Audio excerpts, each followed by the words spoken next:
Most traders don't lose because they're wrong. They lose because they cannot stop acting.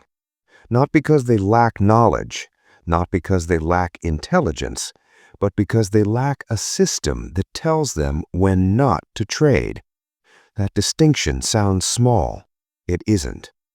If you've ever opened a chart with no plan and still felt the urge to click, if you've ever entered a position just to feel involved, if you've ever called it execution when it was really impatience, then this isn't about discipline, it's about architecture. Because discipline fails under repetition, systems don't. Here's the uncomfortable truth most trading education avoids. Overtrading is not a behavior problem, it's a structural one. Most traders believe they trade too much because they lack restraint. They promise themselves they'll wait for better setups. They swear tomorrow will be different, and tomorrow looks exactly the same.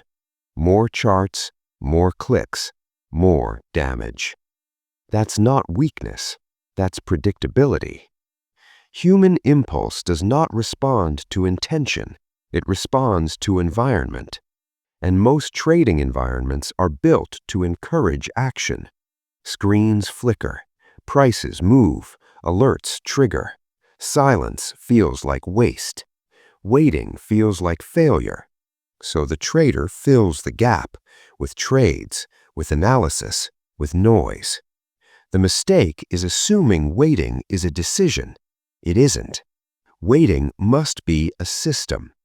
Until it is, you will break it. I learned this the hard way, not from theory, from loss. There was a period where I knew my edge. I could explain it clearly. I could spot it in hindsight with precision. But in real time, something else took over. A need to participate, a fear of missing, a discomfort with stillness. So I traded around my edge, before it, after it, instead of it.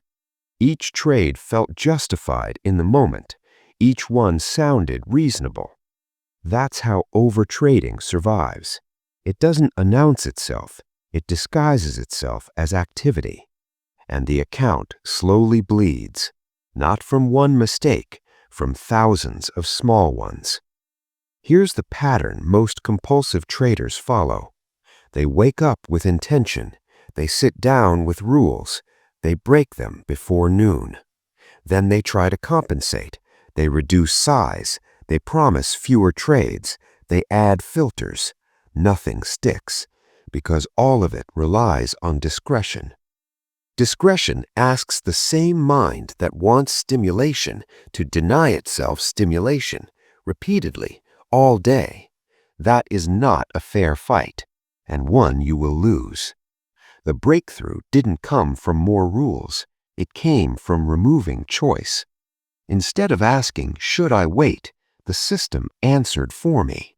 Waiting was no longer a virtue, it was a requirement, and that shift changed everything. Here's the key insight. Waiting fails when it's framed as restraint. Waiting works when it's framed as protocol. Restraint is emotional. Protocol is mechanical. Restraint says, "I'll try to be patient." Protocol says, "Nothing happens until this condition is met." One depends on mood. The other doesn't care how you feel. Most traders build entry rules. Very few build pre-entry rules. That's the gap. A pre-entry waiting system doesn't ask whether the setup is good. It asks whether the trader has earned the right to act. And earning that right is not subjective. It's time-based, sequence-based, condition-based. This is where things get uncomfortable, because a real waiting system often feels excessive. It feels slow. It feels boring, which is exactly why it works. At one point, my system forced me to wait through entire sessions without trading, not because there were no opportunities, but because the market hadn't done what it needed to do first. No exceptions, no overrides. That rule hurt at the beginning. I watched moves happen without me. I felt stupid sitting on my hands. I felt like I was falling behind. Then something strange happened. The urge to trade started weakening, not because I was trying harder, but because the system had removed the possibility. The chart could do whatever it wanted. I couldn't act until the waiting condition completed. Impulse needs an opening. I closed it. This is where many traders misunderstand selectivity. They think selectivity comes from better analysis. It doesn't. It comes from enforced scarcity. When trades are rare by design, each one carries weight. When action is delayed by structure, impulse decays. The mind adapts. What once felt urgent starts to feel optional. What once demanded action becomes background noise. That doesn't happen through motivation. It happens through repetition under constraint. There's another layer most people miss. Discretionary waiting creates guilt. Systematic waiting creates relief. When you decide not to trade, you feel like you're choosing wrong. When the system blocks you, there's nothing to negotiate with. You stop arguing with yourself. That silence is expensive to earn, but once it's there, everything changes. Risk becomes clearer. Entries become cleaner. Losses feel contained. Not because you've become better, but because the system has narrowed the field. This is why so many traders improve suddenly after stepping away from the screen. The environment changed. Impulse weakened. A waiting system recreates that effect without leaving the market. It turns waiting from a test of character into a default state. And defaults shape behavior more than beliefs ever will. In the next part, I'll break down what a real waiting system actually looks like, not in theory, in practice. How time gates replace willpower, how sequences filter false urgency, and why most traders sabotage themselves by allowing even one exception. Because one exception is enough. The mistake most traders make when they hear about waiting systems is assuming it's just another filter, another indicator, another checkbox, another reason to hesitate. It isn't. A real waiting system doesn't sit on top of your strategy. It sits before it. It decides whether your strategy is even allowed to exist today. That distinction matters. Because if your waiting rules can be bypassed by excitement, they aren't rules, they're suggestions. And suggestions don't survive stress. The first version of my waiting system was simple. Too simple. I told myself I'd wait for price to reach a certain level before doing anything. If it didn't, I wouldn't trade. That lasted a week. Not because the idea was wrong, but because nothing prevented me from redefining close enough. That's what discretion does. It softens edges. So the system evolved. Waiting stopped being about price alone. It became about sequence. Price had to move, then pause, then show rejection, then return. Not all at once, not in any order, in that order. If any step was missing, the day was over. No second chances. That change was uncomfortable because it removed optimism. Optimism is fuel for overtrading. Sequence rules kill optimism. They force you to accept what the market did, not what it might do. And they introduce something compulsive traders are not used to: finality. Most overtraders believe there is always another way in, another angle, another time frame. Sequence-based waiting closes doors. Once a step is skipped, the opportunity is gone. Not postponed, gone. At first, this feels punitive. You feel like the system is against you. You watch price move after your window closes. You feel mocked by the chart. That reaction is revealing. It shows how much of your trading was built on hope. The weighting system exposes that. There was another element that changed everything. Time. Not clock time, market time. I added a rule that nothing could be acted on until a specific phase of the session had passed. Not because good trades don't happen earlier, but because I shouldn't trade earlier. That distinction matters more than most people admit. Your edge is not universal, it's conditional. It depends on your psychology as much as your strategy. Early in the session, my mind was reactive. Later, it was quieter. So the system respected that. Until the waiting window completed, every setup was invalid by definition. No analysis required. This did something subtle. It decoupled observation from action. I could watch the market without needing to participate. That's a rare experience for compulsive traders. Watching without acting feels like deprivation at first. Then it becomes neutral. Eventually, it becomes normal. This is where realization starts to replace conflict.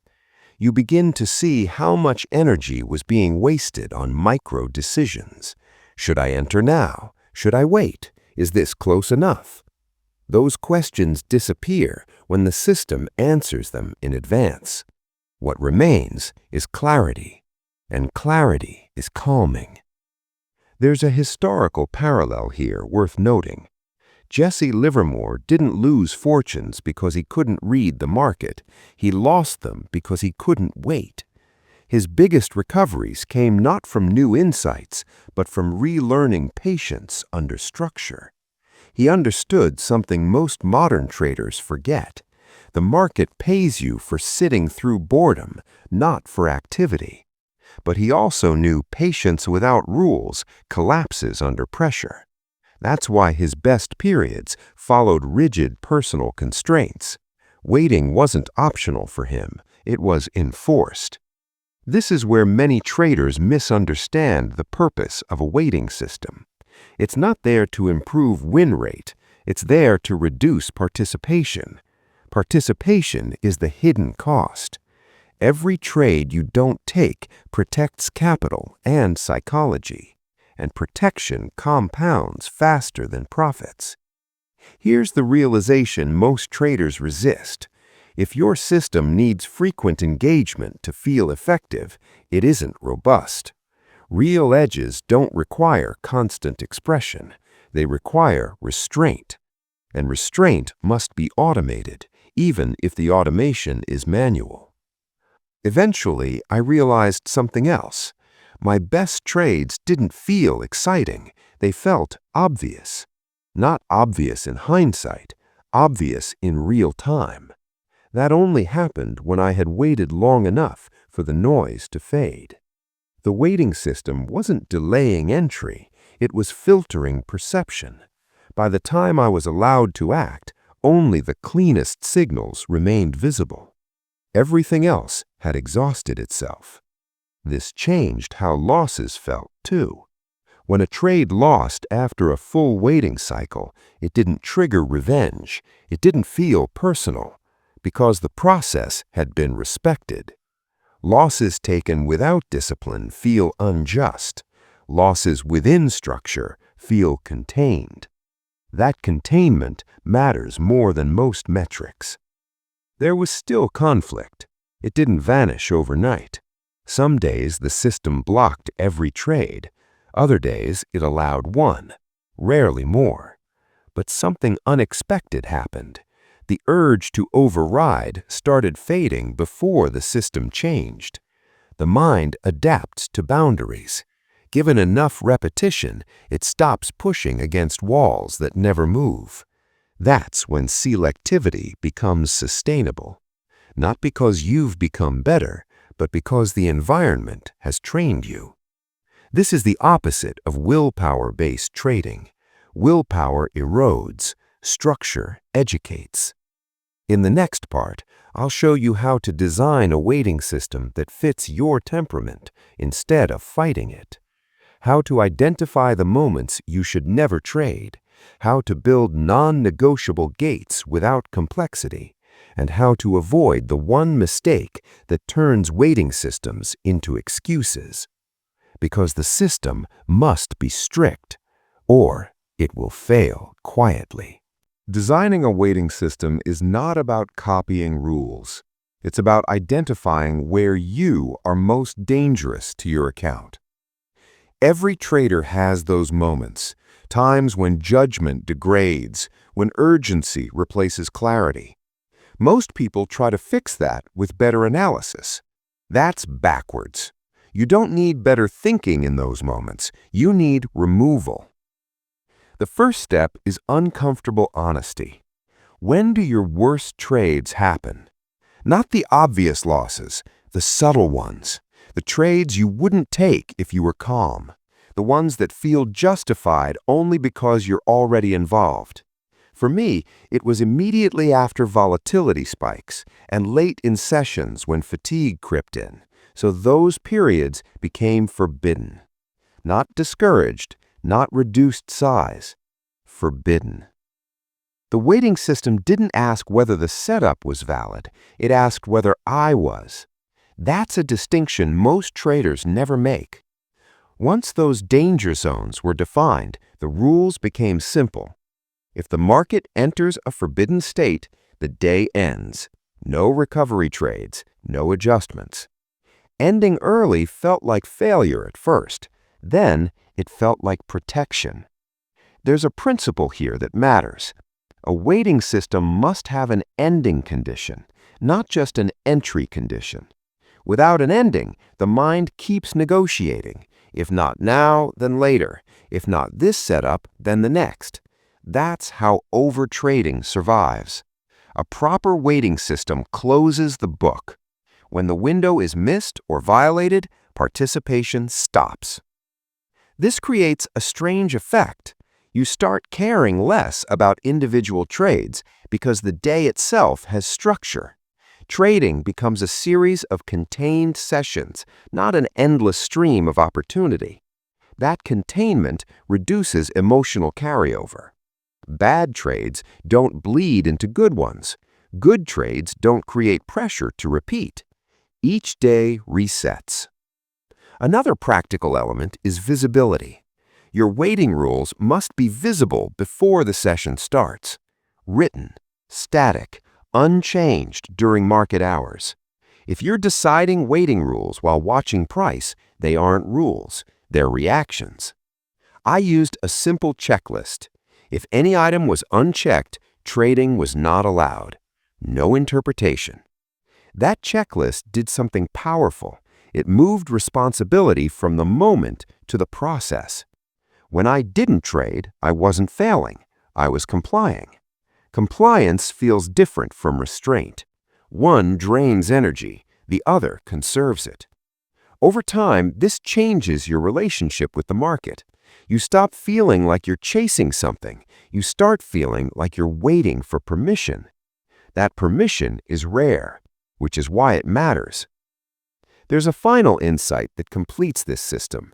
Waiting is not time lost. It's information gained. Every minute you don't trade, the market reveals something. How price behaves without you involved. Where momentum exhausts. Where false moves die quietly. When you're always in a trade, you miss that. Waiting sharpens perception. Not because you're more focused, but because you're not defending a position. That neutrality is expensive. Most traders never experience it consistently. A waiting system makes neutrality the default. And from neutrality, good decisions emerge naturally. This is why the system ended my overtrading. Not by making me disciplined, by making discipline unnecessary. The urge didn't disappear, it just stopped having access. That's the goal. Not to become stronger, but to become unreachable. If you're struggling with overtrading, don't ask how to trade less. Ask how to make trading harder to access. Build gates before entries. Build endings before beginnings. Build structure where willpower keeps failing. The market doesn't reward effort. It rewards restraint under structure. And waiting, when it's systematic, is not passive. It's the most active decision you'll ever automate.